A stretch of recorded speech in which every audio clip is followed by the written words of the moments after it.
Well, hello, Caviar Dreamers. Hello, Caviar Dreamers. Super excited. Guess who we have today? We have a great guest today. Great guest, Nikki Blonsky of Hairspray fame. Good morning, Baltimore.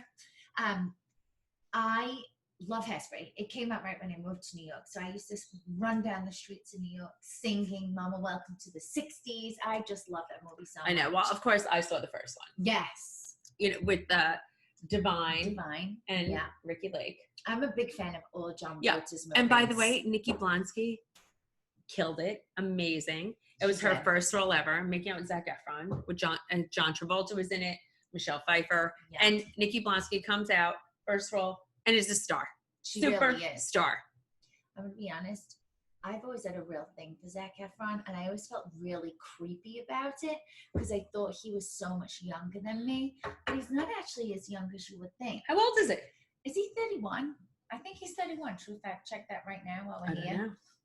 I think he might be 31. And I think I always felt very creepy about it because, he's 33. Even better. Oh, amazing. Only 6 years between us. So, Zac Efron. That's so fun. No, but Nikki Blonsky is so talented. So smart, so fabulous. So I'm super excited that we have her on. Hi, Nikki. Hi, Nikki. How are you? Hi. So nice to meet you. Oh, sorry, I'm late. I moved to Los Angeles last night, so. And you're still doing this? Thank you. Oh my gosh, no, of course. I was like, are you kidding? I have to get up for Margaret. Are you kidding? You're the cutest. Thank you so much. Congratulations on your move. Thank you so much. Thank you. I'm so excited about it. I'm excited about my curtains. I love the curtains. Are they burnout velvet? No. They're like palm trees, but they're palm trees. I can't tell. Because the way the light's coming through. I love a palm print because look at us. We're in a palm print, but pink palm print. I love it. I love it. I can't believe you moved last night. Jesus.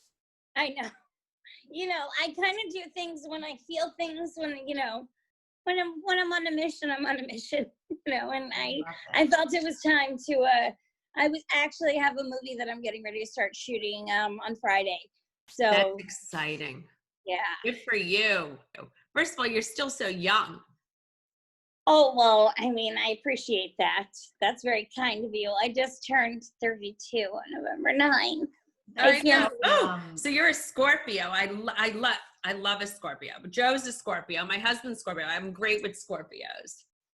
I'm a Scorpio, and it's so funny. I feel like Scorpios get such bad raps. Why? And it's, they're like, I swear, every time I get, enter the dating pool, they're like, "Oh, you're a Scorpio? Well, it was nice to know you." And I'm like, no. Yeah, we're just very driven and passionate people. You're very passionate, sexual people. I think that's good. They say that. Yes, they say the Scorpios are, good in bed. I'm not bragging. I'm just stating a fact. It is a fact. I would lead with that. Well, you're also an Aries. Maybe you got to look for an Aries because they have a great relationship. Yeah, Aries and Scorpios are very good. A lot of my friends are Scorpios. Two of my best friends, Polly and Laura, are Scorpios. So I think it's I would lead with that. Or find an Aries. I think it's a good move. I'm going to try. Yeah, I'm going to go look for one now. Okay, good. Now you're in LA. Are you going to just stay out there for the movie or you're out there for good? No, I'm going to finish the movie and then I'm out here for good. A change on the coast. It's freezing here today, so be glad you're over there. Yes. So I just want to get into it because, first of all, I've loved you since you hit the screen. I mean, that is it. You made such an impact. So I have so much to ask you. I mean, you came out like in a starring role. You went on to Hairspray, which was, one of my favorite movies ever, right? Yeah. John Waters. I mean, I'm old enough to have seen the first one, obviously, with Divine. But you came on, knocked it out of the park. So how did it feel? That was your first starring role, but you were on there with such big stars. And then you came on as the star. So I want to hear everything. I want everything. I can't imagine. It was wild. It was an incredible journey. It was one day, very normal life. And then the next day I was working with people that I had only seen on TV. And it was just, sometimes it feels like a true fairy tale. And then other days it's like, some days it feels like a nightmare. Because just some days, you know, everybody has their days, but I'll tell you that for me, it was something I've wanted to perform forever. I've wanted to sing and dance and act and do this. And then when I saw the role of Tracy Turnblad at 15 on Broadway, that was it. Yes. I was sold. She was who I had to play. And then after seeing that, at 16, I auditioned for the Broadway show, but they told me I was too young. And I was like, well, okay, fine. But I have this problem, Margaret, that when I really want something, I go guns a-blazing. Good. I don't stop. That's the way it should be. That's the way it should be.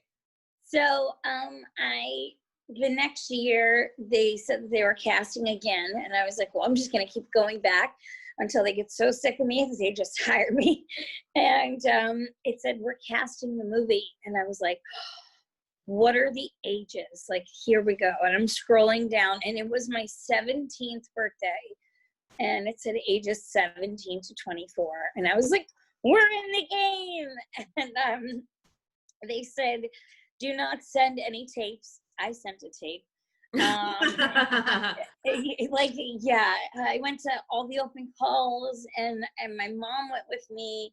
She was incredibly supportive, and we just had an incredible experience together, you know, learning the audition process and traveling. And I had never been on, the last time I was on a plane was when I was 3 going to Disney World. And then now all of a sudden I was on a plane going to LA for a screen test for a movie. So it was absolutely wild. But it's definitely the journey that has made me the person that I am today.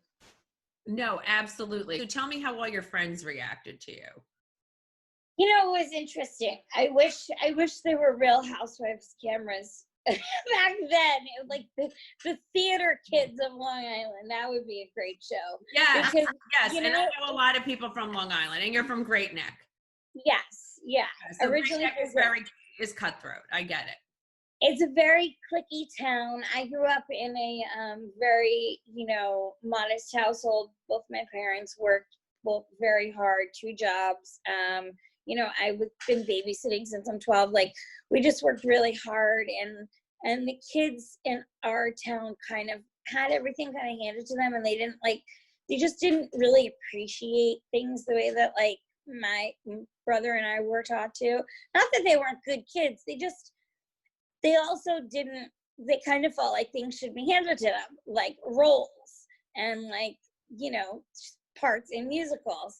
And finally, when I found Dr. Levy, my mentor over at South High School in Great Neck, and it was the talent that won you the role with her, and it was the work that you put in. And that's when I realized that no matter whatever money or whatever, like, it doesn't matter. Like, you could be somebody from the middle of South Dakota, live in like a tiny, but if you have talent and you have the will to like get out there and show it, you could become the biggest star in the world. Doesn't matter.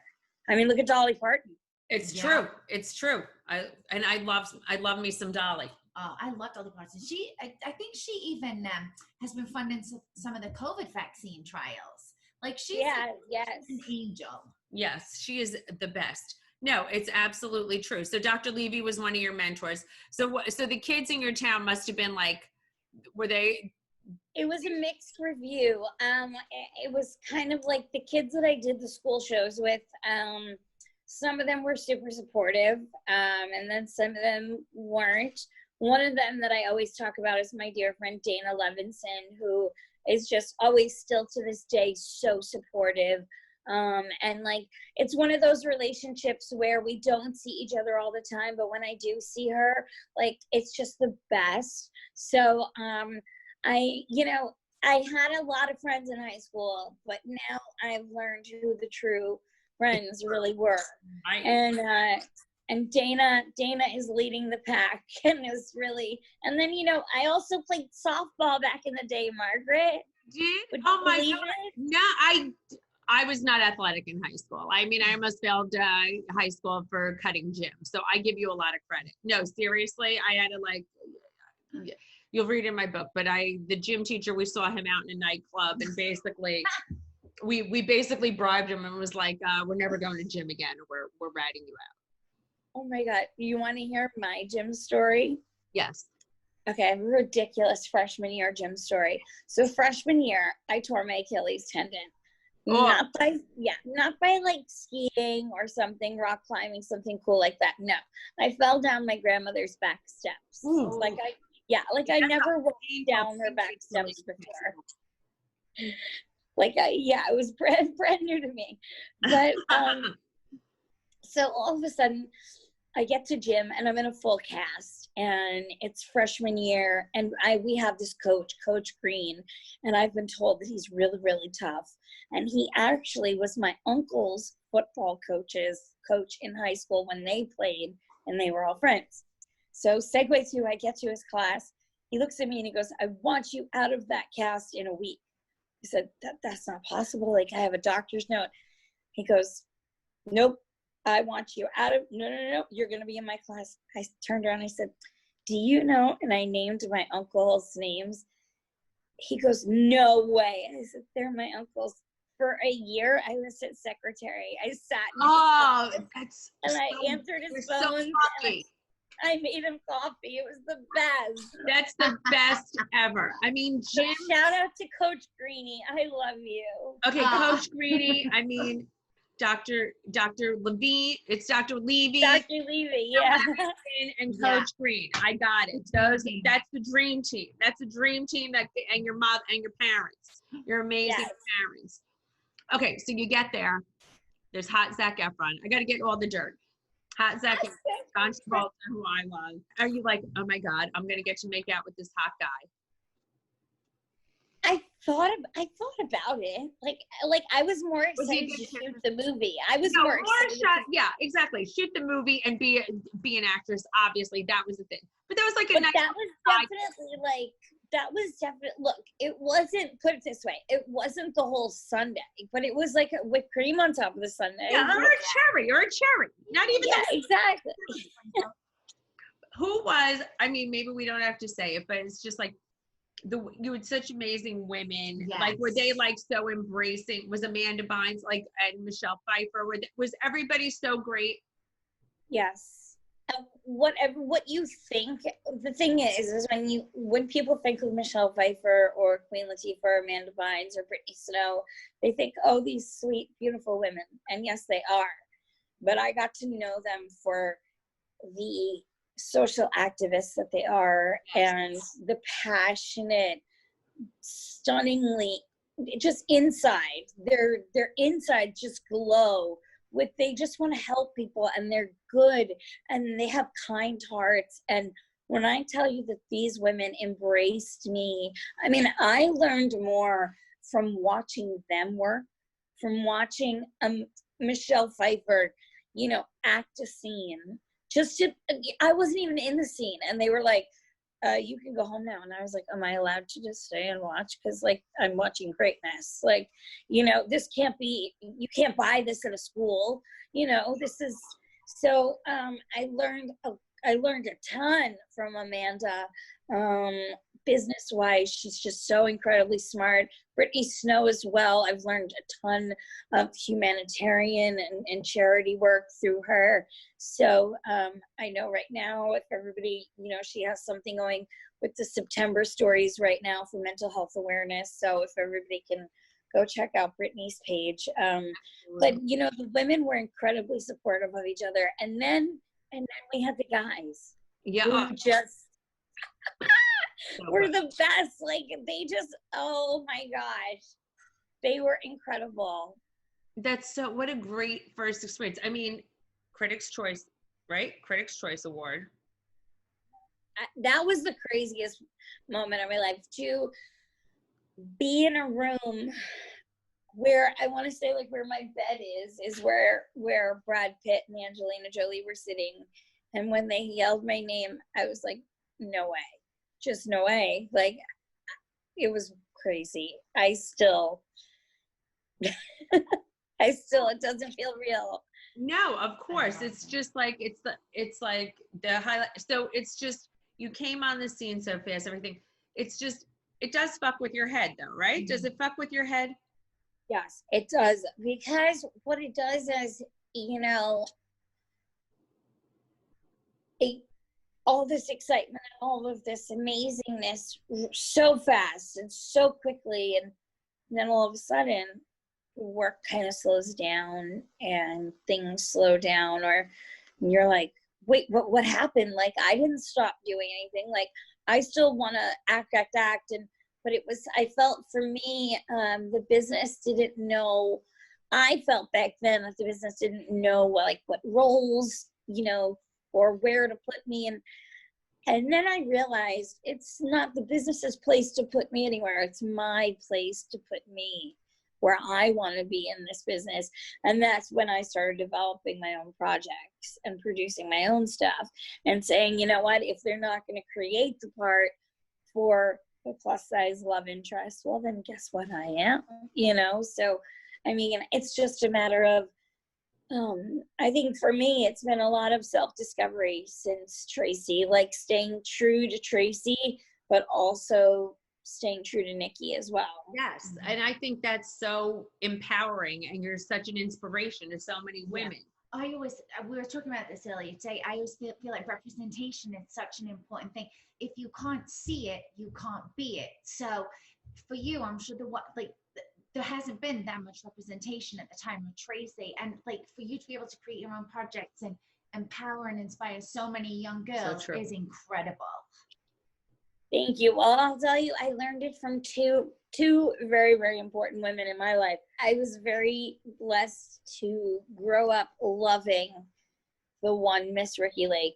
I was obsessed. I loved her. I adored her show. I watched it. She was my Corny Collins.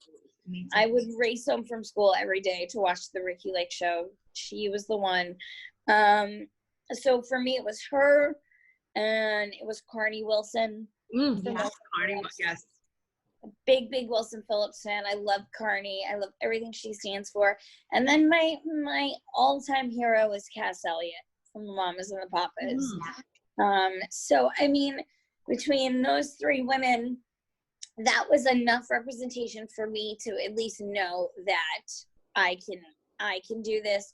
But I believe it's up to this generation, you know, to have even more representation out there. And I think it is now. And I think because of women like you, that it's happening. And I think that's what's so inspiring and so great. And I think let's talk about this past June, which I think is even more inspirational. You came out. Congrats. Thank you. Thank you. Yeah. And that was a big moment for you. It was a very big moment for me. I think for me, my way of getting through things is kind of like minimizing them and being like, oh, well, it's not that big, or like, no. And really it's like, but so I just decided to do it. And it felt right. The timing was right. It was totally spontaneous, which is very much me. So it was very true to form. And I'm so glad that I did. And it's been really, really nice just living my truth and just, just doing, you know, whatever, just being me and not worrying about if anybody's going to say anything or out me or, you know, anything like that. So it's really, it's been nice. And the response has been absolutely, you know, sometimes the love that I get is like so much, and I'm so thankful for it. But I'm like, oh my gosh, it's so much. Like, I don't know what to do with it sometimes, you know? It's true. It's like, good. But it's so nice to feel so loved and that people are so supportive. Were you concerned prior to coming out were you struggling with coming out, or you were just like, I don't feel like I need to make an announcement? It wasn't that I was struggling. I think it was something I was coming to terms with it within myself, within my relationships, within the way I was living life. And I was just like, you know what? It's time. Just like I had always lived my truth. I never hid anything. Like I have had partners or whatever, and I just never, honestly, the partners that I dated, I just never felt that like they were that special to be on a red carpet with me. So like, we're not special, but like, you know, I take this business very seriously. I respect my industry and what I do. And if I'm going to bring somebody on a red carpet with me, that's going to be somebody that I respect just as much as what I do for a living. So honestly, if that person that I'm dating, you know, doesn't deserve to be there. And so that's why I kind of never bought anybody.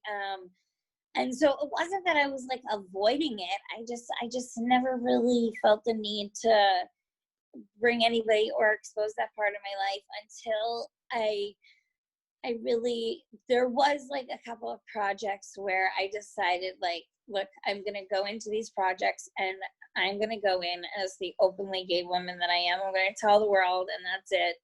That's that, once and for all. Good. That's great. And it's such like a feel good moment. It's just like, you're like, good, this is who I am. And it's out there. And I love, that's great. And to do it to Diana Ross, there's no more iconic way I to know. do it. I mean, that is the way to go. I know. I have to give the credit to my publicist for that one. She was like, you know, she's like, have you heard the song? I was like, have I heard the song, girl? Oh my God. So she taked it, and we had a lot of fun doing that one. It was really, really fun. And it was just me. It was natural. I was just having a good time and was just finally feeling free. Oh, I love Good. that. Tell us, can you talk about the new project that you're starting? Yes. Well, I'm starting tomorrow. I can't say the name yet, but I'm super excited. I'm working with brilliant actors. One of them I just met last night, and I was like, oh, I watch you on TV all the time. So I had like a little fangirl moment myself. So, but it's really cool. It's an important movie. You know, it deals with social injustice, and I'm really jazzed and excited to be a part of it. That's amazing. That's so good. It's like a new movie. So you have big things happening. I mean, 2020 has actually been a good year for you. Well, you know, it's been up and down, you know, like my best friend says, at Nikki Land, there's tragedy and fun, and it's true.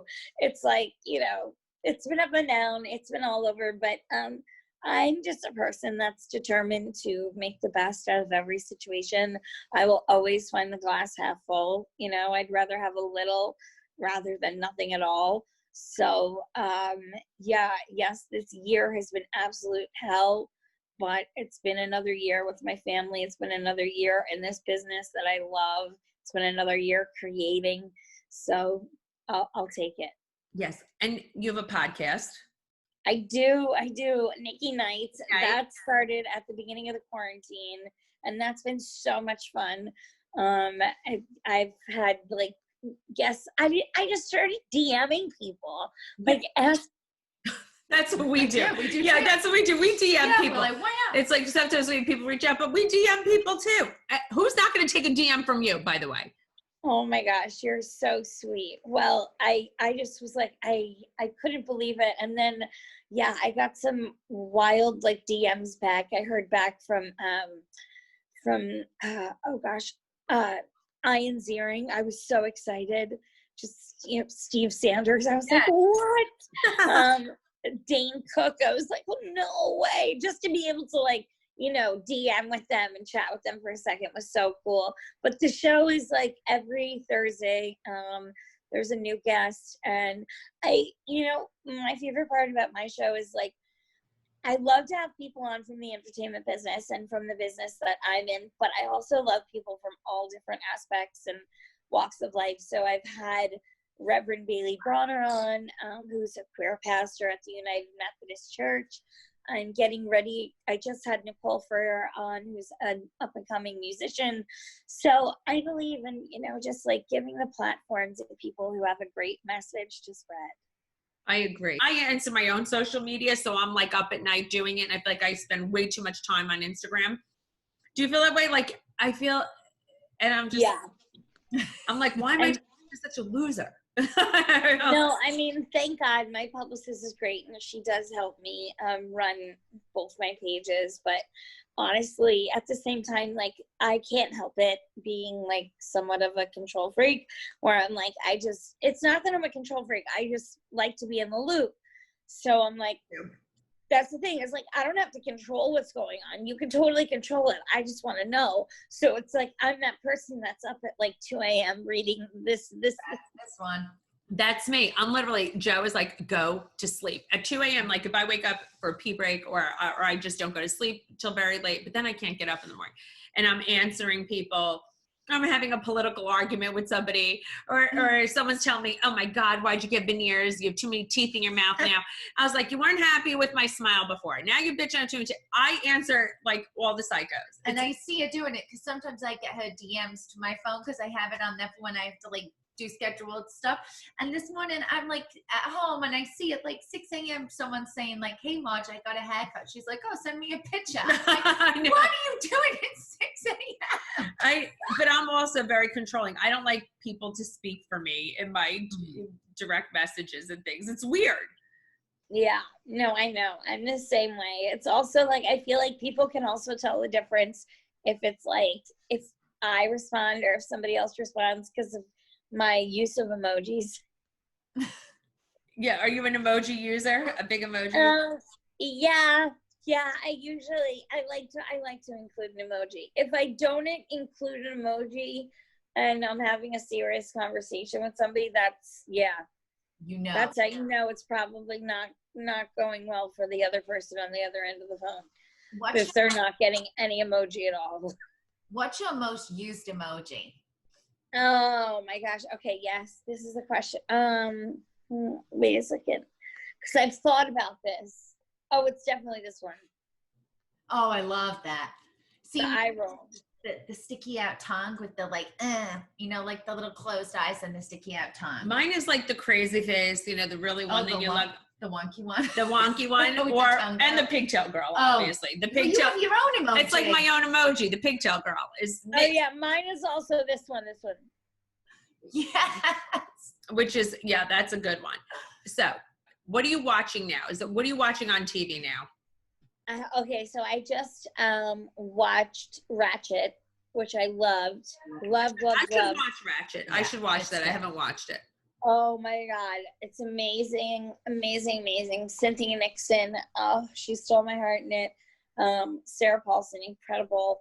I'm also totally obsessed with Bly Manor, rather. I loved Bly Manor on Netflix. It was really good. Not too scary. Oh, so I should watch that as long as it's not too scary because I get creeped out sometimes. Yes, and there's beautiful, like, you know, beautiful lesbian love affair in there. It's beautiful. Okay, so I should watch that. Yes.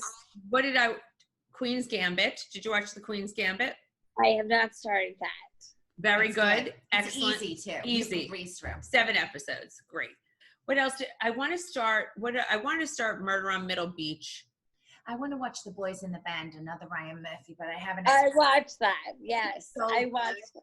It was great. Yes, I have a friend, Robin Days, who's brilliant, and he was in it, and I watched it, and I was just like, oh my God, I love you so. I love anything Ryan Murphy. Yeah, Ryan Murphy's best. I want Pose to come back. Yeah, why isn't Pose coming back they yet? Stopped, I think. I have no idea. I don't know. I wish. I don't know. Why aren't I on a Ryan Murphy show? Yes. Well, tell him. All you have to do is write to him. Saying, like, they'll put you on. People ask me all the time. They're like, "Why aren't you?" And I'm like, "I don't know." You should be. Listen, I don't control the interwebs. All you have to do is write him. You should be on a series. After this movie, you'll go on a series. That'll be your next thing. You'll be on a Ryan Murphy show. If that's your goal, you'll be on it. Yeah, we're putting it from your mouth to God's ears. Yeah, we're putting it. I am sure that Cher is listening. Yes, for sure. Absolutely.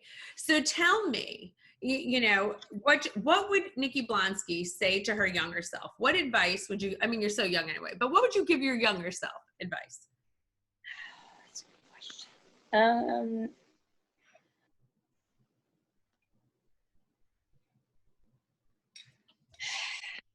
That it's okay to be afraid of some things, and to, you know, to not, you know, I feel like I kind of became somewhat fearless. I had to be with Hairspray. Like, my life was public overnight, and like, here we go. And so I feel like I wanted to tell myself that, you know, as wild as it got, you know, and life, and it's okay to be vulnerable and to have moments where, you know, you're like, can I get through this? Because you will get through it. You will. Absolutely.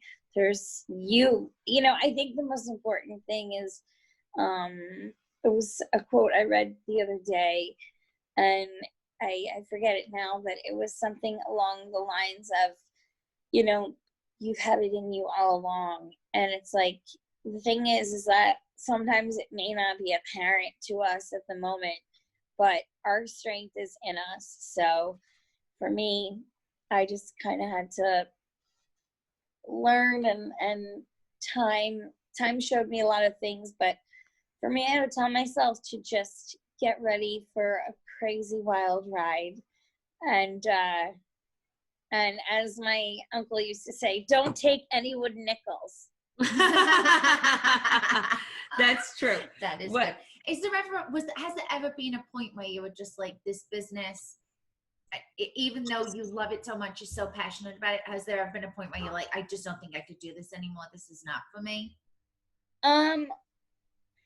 I didn't get to that. I mean, I've had those moments where I'm like, can I do this? Am I serious? Like, maybe it was just a one moment thing, and then I'm like, are you crazy? Like, I constantly have like two voices going on, like that one doubtful mind that's saying like, it was a one-time thing, like, chalk it up, kid, you know. And then on the other hand, I'm like, absolutely not. Like, things like this don't just happen. Like, you're doing this for a reason. You made it happen. Talented. Yeah, talented and hard work, and you made it happen. Thank you. So I just feel like I've had those moments, but in the end, I've always found that feeling of performing and that feeling of even auditioning is just, I crave it and I need it, and it's everything to me. So I'm meant to be in this yes, business. we need more of you. All right, so Ryan Murphy, going to reach out. I want to ask, I ask everybody this who comes on, because we have like certain questions. Any big girl panty moment that you could think of? Like, where you had to pull up your big girl panties and you're like, I don't know if I could fucking do this. I don't know if I could do this. My biggest big girl panty moment was when, I mean, unfortunately, we just celebrated his death anniversary, but in 2008, I lost my uncle to suicide, and it was in the middle of filming a movie, and I had just finished, and, you know, his funeral needed to be planned, and I didn't want my mom to have to, like, you know, go through that. It was her brother, and so I pulled my big girl panties up, and I was like, okay. I mean, and he was my best friend, so I very much, that was the moment that I feel like I matured, and I was like, okay, you have to plan this funeral, you have to do these things, you have to be an adult now, and here it goes. So yeah, that was I think my biggest big girl panty moment. Wow, that was a hard one, and it changed you. Yeah, it did, and it showed me also, it showed me that just because life ends physically, it doesn't mean the love is gone. And so, I mean, I feel him with me every day. So yeah, that whole experience has taught me a lot. And I know you advocate a lot for mental health charities also. Yes, it's very important. I've worked with Shands in the past, which is an incredible charity down in Gainesville, Florida, which they focus on children implementing programs in schools against bullying and for kids against suicide and violence. And I just always advocate, even just to everybody, just check on your friends, and a quick hello can go so far. So it's true. You never know what people are going through. You really don't. And when things look great on the outside, you really don't know, especially at times like this where people are so isolated. We all have to really do that for each other. I agree. Yeah. It's just, I live my life by the way my nan had a saying, Nikki, you treat people the way you want to be treated.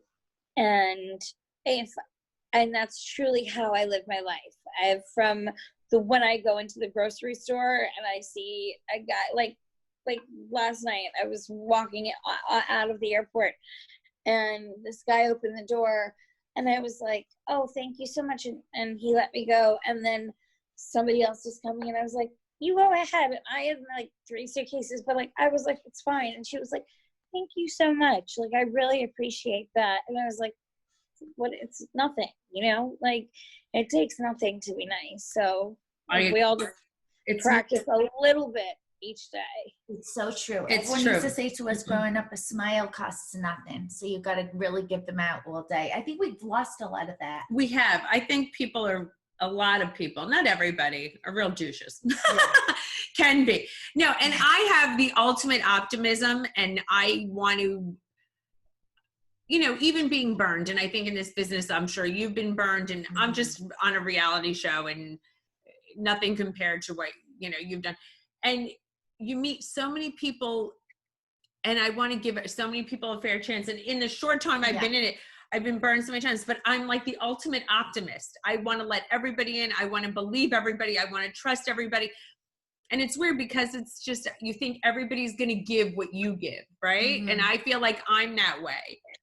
You know what, Margaret? And I find this is something I battle with every day, because whether it's a text or it's a text to a friend or something business related, I give my all in everything.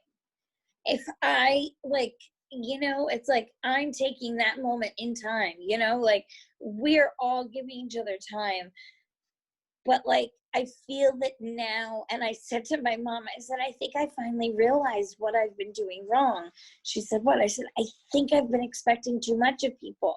I've been expecting that they, are going to respond right back to me, or they're going to come through on that deal, or they're going to, walk the walk like they talk the talk. I said, you know what? Just because I do doesn't mean that they are actually the same way. And so I've learned a ton as well in this business. And you see, in the end, who really is the people of their word. And it's an eye-opening experience. It is. It really, really is. And I, listen, sometimes I feel like I want to help everybody, or like, I'm sure you're the same way, and we want to help everybody, but sometimes it's at the detriment to myself. And I think boundaries are so important. And boundaries, I think, is a hard thing to learn because, Well, yeah. I didn't learn boundaries for a very, very long time because I didn't want to offend anybody. And I didn't want anybody to think, oh, Nikki Blonsky's a bitch, or, she got this role and now she's a bitch. No. Like recently, like I'm single, right? And this girl said to me, like, had the nerve to say to me, oh, let me be the Ellen to your Portia. And I was like, one, you don't know me. You haven't even asked me out to dinner. So why are you inserting yourself in my life? And two, like, it's like, and it made me realize right then and there why you're here. You're not here to date me. You're here to date Nikki Blonsky, she was there to be like, she thought she was jumping into like a power couple, like she wanted to be like an entity. Right. And I was like, little do you know I do laundry, go to the grocery store. Like, it is a regular life over here in Blonsky land for anybody who's going to date me. So, it's like, so for me, it's just about, it's about making it for yourself and not hanging on to other people's, promises or try and ride anybody else's train. Go create your own train, because it's so much more worth it in the end, I agree. And that's exactly the way it is. Well, you are such a pleasure, so inspiring. Yes. You are a ray of sunshine, literally. That's like, I don't know if LA is going to be so extra bright now. I mean, I don't think you should have left New York. Maybe that's why it's so shitty today. That's why it's shitty out. You left and the weather turned. And the weather. Oh no, I'm sorry. All right. Well, I'm excited for your new project. Yes, I can't wait to when you're allowed to tell us. We'll hear all about it. And I can't wait to have you back. And congrats on everything you're doing and your podcast. And we'll be listening. And tell everyone where they could find you. Yeah, tell everyone where they could find you. Yes, you can find me on TikTok. I'm always on TikTok at The Real Nikki Blonsky, and Instagram, Nikki Blonsky. And of course, you can find me at Nikki Nights on Spotify and iTunes and YouTube. Thank you so much, Margaret. Thank you so much. I adore you. And you know that Margaret's my middle name, right? Oh, it is? I didn't know that. I didn't. Nicole Margaret. Nicole Margaret. I love that. I didn't even know that. All right. So we're meant to be together. Well, I'm super excited. Enjoy LA. Good luck with your project. Thank you so much. Be well. Bye. Bye. Nikki Blonsky. She's adorable. Is amazing. Is she the cutest thing in America? She's the cutest thing in America. She's a little doll. She's great.